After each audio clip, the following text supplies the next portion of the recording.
আসসালামু আলাইকুম। আমরা এই রোগীটির অপারেশন করেছিলাম প্রায় 17 দিন আগে। এই রোগীটির মেরুদণ্ডের ক্যানাল স্টেনোসিস ছিল, মানে মেরুদণ্ডের থেকে যে রগগুলো বের হয় সেই রগে চাপ ছিল। তার কারণে উনি কিছু দূর হেঁটে যাওয়ার পরে উনি আর পায়ে শক্তি পেত না। আবার কিছুক্ষণ রেস্ট নেওয়ার পরে উনি আবার পায়ে শক্তি পেত।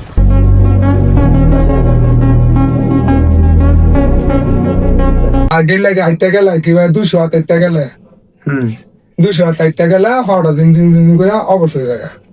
অবশ্য নিলে বইলে 2-4 মিনিট 2 মিনিট 3 মিনিট বইলে আবার নাই গিয়া আবার একটা আড়ি। আমরা 17 দিন আগে অপারেশন করেছিলাম। অপারেশনের পরবর্তীতে রোগী কি অবস্থায় আছে এবং কেমন আছে তা নিয়ে আমরা এই ভিডিওটি করছি।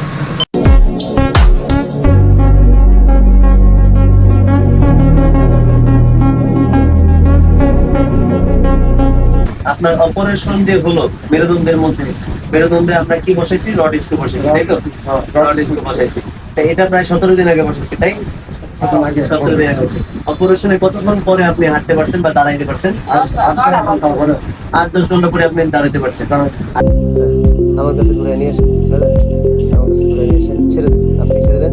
স্বাভাবিকভাবে জোরে হাঁটেন। আচ্ছা, অপারেশন পরবর্তীতে এখন পর্যন্ত তেমন কোনো বড় সমস্যা হয়েছে? না, এমন কোন সমস্যা হয়েছে না, তেমন কোনো দুর্ঘটনা আমার হয়েছে না।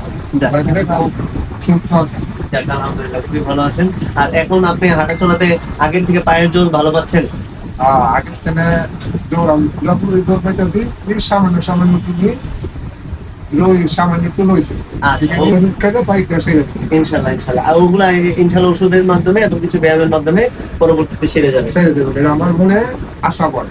আমার বিদায় কইতাছে যে আমার তো যেরকম লাগতেছে আমি মনে করতেছি এখানে ছেড়ে দেবো ইনশাল্লাহ। আমাদের জন্য দোয়া করবেন তো?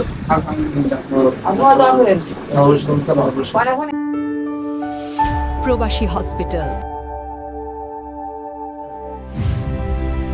পরম যত্নে আস্থার সেবা।